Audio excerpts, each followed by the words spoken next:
Alhamdulillahi Rabbil Alamin. Alhamdulillah wisakabehe puji lillahi iku kagumane Gusti Allah Rabbal Alamin kang mengerani alam kabeh. Jadi Allah adalah zat yang maha segala-galanya. Tiada pujian yang patut disanjungkan kepada siapapun kecuali kepada Allah Subhanahu wa taala. Salawat serta salam semoga Allah selalu sampaikan, Allah limpahkan dan Allah curahkan ke beliau Nabiullah, Nabi junjungan kita, Nabi pembawa risalah. Semoga dengan kita bersalawat kita diakui oleh sebagai umatnya dan mendapatkan syafaat kelak di yaumul qiyamah. Allahumma amin. Hadirin hadirat rahimakumullah. Sebenarnya bukan ustadz kalau saya, kapasitasnya masih sangat nol, minim sekali dan sangat minim. Bahkan kalau diteropong pakai Microsoft saja nggak mungkin kelihatan. Jadi terlalu besar, terlalu berlebihan. Karena kita tarafnya masih sangat cetek, kalau orang Jawa bilang itu nol. Kita semua di sini belajar dari beliau Kang Ustadz Ustaz. Makanya kemarin saat admin nulis mubaliknya itu, katanya langsung itu saya bilang jangan saya itu orang nggak punya kapasitas. Kalau saya suruh sambutan sudah biasa, tapi kalau suruh menyampaikan itu luar biasa. Wah, bukan kapasitas saya untuk menyampaikan, karena setiap apa yang saya sampaikan nanti kalau saya salah akan dimintai pertanggungjawaban di hadapan Allah. Jadi saya sangat takut, saya nggak mau gegabah. Tapi ini sekedar sharing saja ya, kita saling mengingatkan. Adanya kita berjamaah seperti ini, kita bisa saling mengingatkan, karena keimanan seseorang itu kadang surut, kadang nyala. Kata Ustadz kita, bagaikan beden harus kita kerubungin, takutnya kena angin padam. Itulah katanya keimanan. Jadi kita di sini saling mengingatkan. Kalau teman kita sedang lupa, mari kita sama-sama mengingatkan. Kalau teman kita lagi malas, ayo tolong kita carikan solusinya. Bagaimana agar tidak malas untuk melaksanakan ibadah. Kita manusia biasa yang notabene keimanan itu masih sangat standar. Para sahabat pun, Sayyidina Abu Bakar Siddiq, saat keimanannya itu sedang goyah, beliau minta pertimbangan terhadap Sayyidina Ali. Kata beliau, Ustaz Abu Salim, ini hanya kopian saja yang kebetulan nyangkut di memori saya. Jadi kita nimba ilmu di sini dicurahkan di sini lagi. Jadi nanti antum-antum semua juga akan kebagian giliran. Jadi tunggu saja giliran antum gitu kan. Semua sudah ada jadwalnya nanti. Jadi gunanya kita berkumpul di sini, berjamaah di sini, yaitu saling mengingatkan kepada yang lain.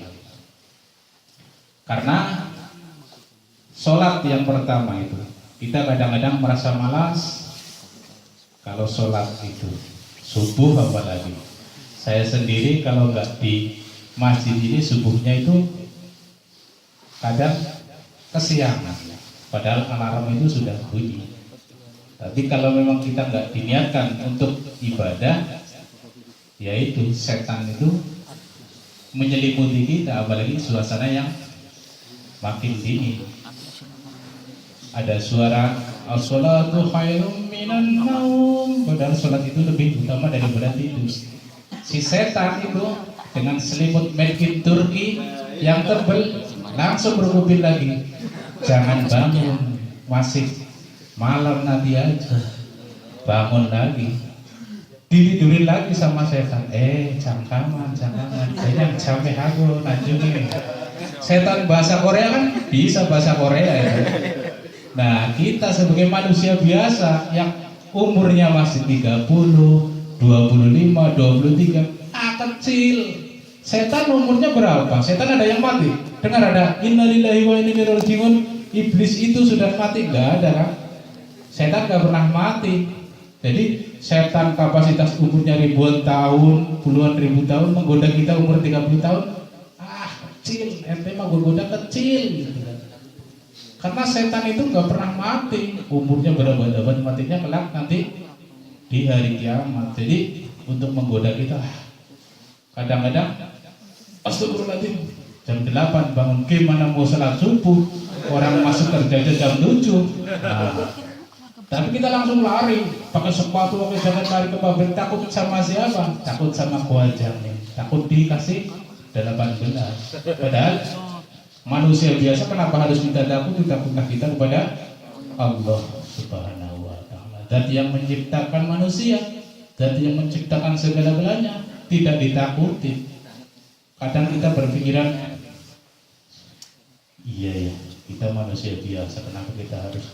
Dulu saya sedikit cerita, waktu saya masih belum berkumpul seperti ini, kadang takut juga itu mau izin sholat asar. Tapi setelah lama-kelamaan dan terbiasa, akhirnya orang tua pun sadar, tidak usah minta izin pun, bel bunyi langsung. Kita harus berusaha seperti itu, karena kalau kita tidak berusaha, rugi kita. Karena kita hanya mengejar duniawi, uang, materi, tapi bekal untuk kehidupan di akhirat yang akan dipertanggungjawabkan tidak kita gapai. Kita bek manen, bek palsit manen, ibek manen nomo, kopeki hago, to ceria hago, to canok mani hago, don mani boro hindro. Mari apa? Banyak uang justru kita susah. Semakin banyak uang kita lalai sama Allah. Padahal kita tidak menyadari bahwa siapa yang mengasih rezeki? Allah Subhanahu wa Ta'ala. Lewat siapa? Lewat tangan-tangan saja. Jadi kadang kita merasa bangga punya mobil bagus, punya apa-apa banyak, tapi kita lupa sama nikmat yang diberikan kepada kita. Itulah kehidupan manusia. Kita belajar di sekolah itu pelajaran dulu apa ujian dulu? Biasanya pelajaran dulu baru ujian. Tapi kehidupan itu biasanya diuji dulu baru pelajaran. Setelah kita mendapat ujian dari Allah, kadang-kadang kita baru sadar, iya ya, saya sudah habis banyak begini. Masa sih saya gak kembali modal? Akhirnya, sedangkan itu adalah ujian yang Allah berikan kepada kita. Ini hambaku, coba diuji bagaimana kesabaran kita. Kita gak sadar bahwa kita sedang diuji sama Allah, dikasih calon mani, terus tekan mani. Akhirnya dia jarang ke masjid. Seperti saya ini jarang ke masjid. Jadi apa yang saya sampaikan ya saya sendiri yang sudah merasakan. Jadi bagaimana kita belajar agar kita bisa mengajak teman kita ya dengan perilaku kita sendiri. Kita nyuruh ayo ke masjid, tapi kita nggak pernah datang ke masjid, cuman nyuruh aja. Ya bagikan Anda mempromosikan warung pojok, tuh warung pojok enak, tapi kita nggak pernah ke warung pojok. Ditanya lalapannya enak, nggak tahu, saya belum pernah ke sana. Ya sama aja bohong. Kalau kita ingin mengajak teman kita ke masjid, kita rutinitas dulu ke masjid. Ayo kita mengajak. Kalau kita bisa mengajak teman kita datang ke masjid dan teman kita rutin ke masjid, insya Allah kita juga akan mendapatkan pahala dari teman yang datang tadi. Jadi inilah gunanya kita berkumpul bersama di sini, duduk bersama mengkaji ilmunya Allah. Kalau ini sekedar sharing, curhat. Kalau yang tausiah nanti tunggu babak selanjutnya. Jadi bagaimana cara kita mengukuhkan keislaman kita, menjadikan keimanan kita iman yang benar-benar iman kepada Allah, kepada para rasulnya, kepada hari akhir dan kepada para kitab-kitabnya. Bagaimana cara kita menjadi seorang muslim yang berkualitas, Bukan hanya kuantitas, tapi kualitas harus kita tingkatkan. Sampean kerja di pabrik, barangnya buliang, berharga nggak itu barangnya? Dibuang.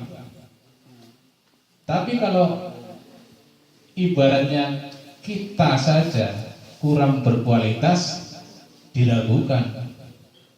Kita harus menjadi seorang muslim yang benar-benar berkualitas. Bagaimana?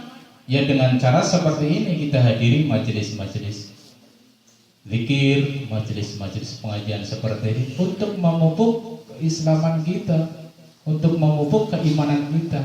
Sampai nandur tela, kalau tela nggak usah dipupuk, insya Allah akan tumbuh. Nandur pepaya, nandur apa, ditancap-tancap, nggak dikasih pupuk, nggak dikasih apa, subur nggak? Kayaknya kurang subur. Jadi kalau kita kepengen subur keimanan kita, kepengen tumbuh menjadi bibit yang unggul dan nantinya akan menciptakan benih-benih yang unggul, kita harus rajin melakukan seperti ini. Bukan hanya di Al-Barwah, di mana tempat ada pengajian, kita menimba ilmu. Dari bibit yang unggul itu nantinya akan tumbuh keturunan-keturunan yang akan berkualitas super.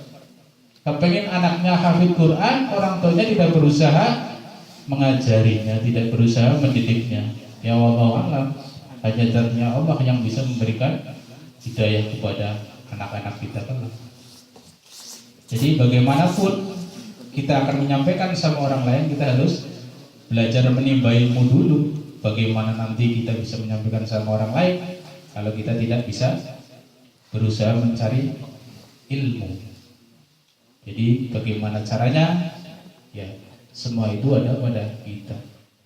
Kita tidak bisa mengira kapan kita akan kembali kepadanya, kapan kita akan. Padahal saudara kita juga kan sehat tadinya. Tapi kalau Allah sudah berkehendak dan menyuruh malaikatnya cabut nyawa itu, walaupun kita masih umur 19, umur 20, kalau Allah sudah berkehendak meninggal, ya udah, kita tidak bisa mengelak.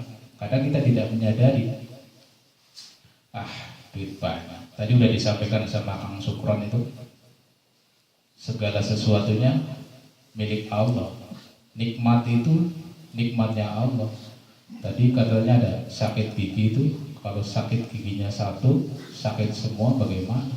Tapi kadang kita mengingat Allah hanya sedang sakitnya aja. Kalau dalam keadaan sehat kita lalai sama Allah. Tapi kalau dalam keadaan sakit, ya Allah sembuhkanlah sakit saya ya Allah.